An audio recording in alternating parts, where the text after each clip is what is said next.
Isso parecia impossível.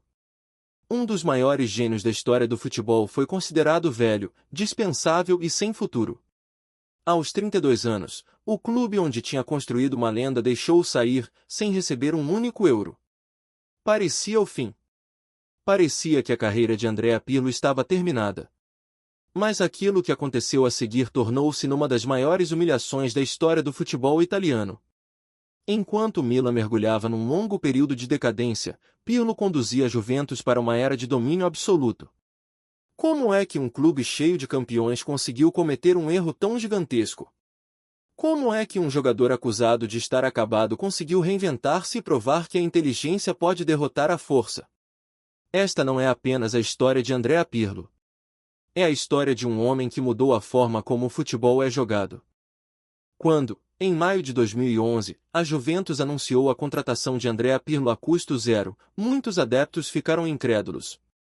Parecia demasiado bom para ser verdade. Gianluigi Buffon resumiu o sentimento de toda a equipa com uma frase que entrou imediatamente para a história. Disse que, quando soube que Pirlo ia vestir a camisola da Juventus, pensou apenas uma coisa: Deus existe. Um jogador daquele nível, daquela classe e daquela inteligência, gratuitamente. Para Buffon, era a contratação do século. Na altura, muitos analistas ainda acreditavam que Pirlo já não tinha pernas para competir ao mais alto nível. O Milan queria renovar a equipe e decidiu apostar em jogadores mais jovens. O problema foi que confundiram idade com qualidade. Confundiram velocidade com inteligência. Esqueceram-se de que existem jogadores que não dependem das pernas, mas sim da mente. E Andrea Pirlo era exatamente esse tipo de jogador. Mas para percebermos como chegou a esse momento, temos de voltar muitos anos atrás, até uma pequena cidade italiana chamada Brescia. Desde muito pequeno, Andrea respirava futebol.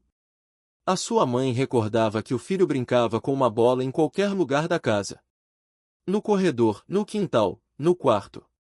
Quando não havia bola verdadeira, inventava uma. Quando não havia colegas, fazia os brinquedos jogarem entre si. O futebol não era apenas um passatempo. Era a linguagem através da qual compreendia o mundo. Curiosamente, fora do campo era uma criança extremamente calma. Tímida. Reservada. Quase silenciosa. Mas bastava a bola tocar-lhe nos pés para acontecer uma transformação impressionante. O rapaz tímido desaparecia e surgia um artista. Foi por isso que entrou muito cedo na academia do Brescia. Mesmo entre jovens talentosos, havia qualquer coisa diferente nele. Alguns treinadores diziam que parecia lento. Outros acreditavam que lhe faltava agressividade. Havia até quem pensasse que nunca seria um verdadeiro líder. Mas um treinador fez uma observação que, anos depois, parecia uma profecia. Disse que Andrea nunca lideraria pela voz. Lideraria através do talento. E foi exatamente isso que aconteceu. Com apenas 15 anos estreou-se pela equipa principal do Brescia na Série A, tornando-se o jogador mais jovem da história do clube a conseguir esse feito. Não demorou muito até mostrar que aquele miúdo franzino possuía uma visão de jogo muito acima da média. Poucos anos depois ajudou o Brescia a regressar à Série A e chamou definitivamente a atenção dos gigantes italianos. O Inter avançou rapidamente. Pagou cerca de 2 milhões de euros por um dos jovens mais promissores do país. Parecia o início de uma carreira brilhante. Mas acabou por se transformar num enorme pesadelo. No Inter ninguém parecia saber exatamente onde Pirlo devia jogar. Ora era utilizado como médio ofensivo, ora ficava no banco, ora era emprestado. Faltava continuidade. Faltava confiança. Faltava alguém capaz de compreender o verdadeiro potencial daquele jogador.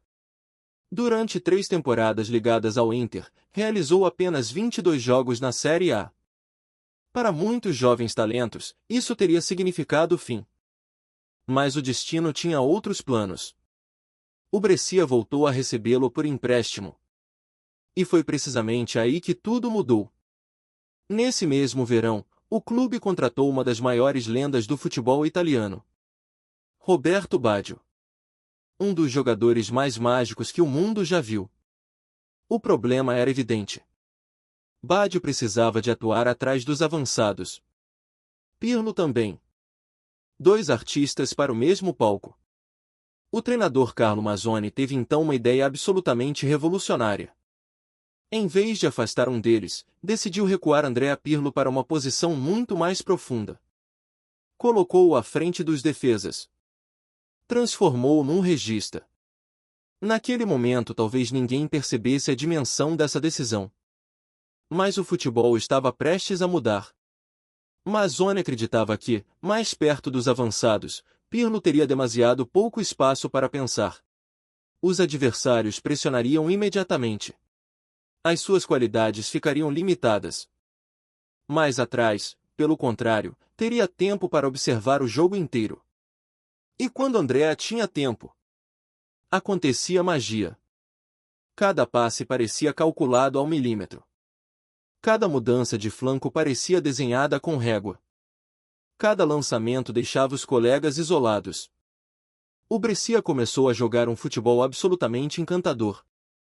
Enquanto Baggio resolvia perto da baliza, Pirlo construía tudo desde trás. Era uma parceria perfeita. Num jogo memorável frente à Juventus, Pirlo encontrou Baggio com um passe longo simplesmente extraordinário. O estádio ficou em silêncio por um segundo. Depois explodiu. Naquele instante nasceu o verdadeiro Andrea Pirlo. O homem que viria a ser conhecido como o professor. O maestro. O metrônomo. O Milan percebeu rapidamente aquilo que o Inter nunca conseguiu ver. Comprou-o. Mas mais importante do que a transferência foi o treinador que encontrou pelo caminho. Carlo Ancelotti. Ancelotti olhou para Pirlo e viu exatamente o mesmo que Carlo Mazzoni tinha visto. Só que decidiu levar essa ideia muito mais longe. Construiu uma equipe inteira à volta dele. Colocou Gennaro Gattuso e Clarence Seedorf para protegerem Pirlo. A missão era simples. Recuperar a bola. Entregá-la rapidamente a Andrea. E deixar o gênio trabalhar. Gattuso contou anos depois que o seu trabalho era praticamente servir de guarda-costas. Dizia que sempre que alguém se aproximava demasiado de Pirlo, fazia questão de resolver o problema imediatamente. Era quase uma piada. Enquanto Pirlo pintava obras de arte, Gattuso fazia o trabalho pesado. E funcionava na perfeição. Nascia um dos meios-campos mais icônicos da história do futebol europeu. Pirlo não precisava de correr desesperadamente. Não precisava de fazer carrinhos. Não precisava de ganhar todos os duelos físicos. Bastava-lhe tocar na bola. Porque quando tocava, o jogo inteiro mudava de direção. Os jornalistas começaram a chamá-lo metrônomo. Tal como um metrônomo dita o ritmo de uma orquestra, Andrea Pirlo controlava o ritmo do Milan. Mais rápido. Mais lento. Curto. Longo. Tudo passava por ele. Vieram então os títulos. A Liga dos Campeões de 2003. O Campeonato Italiano. Mais finais europeias. Mais momentos inesquecíveis. Mas nenhuma história completa sem sofrimento. E Pirlo viveu talvez a maior dor da sua carreira em Istambul. Final da Liga dos Campeões de 2005. Milan contra Liverpool. Ao intervalo. 3-0. Parecia decidido. Os adeptos italianos já celebravam. Ninguém imaginava o que estava prestes a acontecer. Em apenas 6 minutos. Tudo desabou. O Liverpool empatou. Levou o jogo para prolongamento. Depois venceu nos penaltis. Pirlo, normalmente tão frio e preciso, falhou também o seu remate.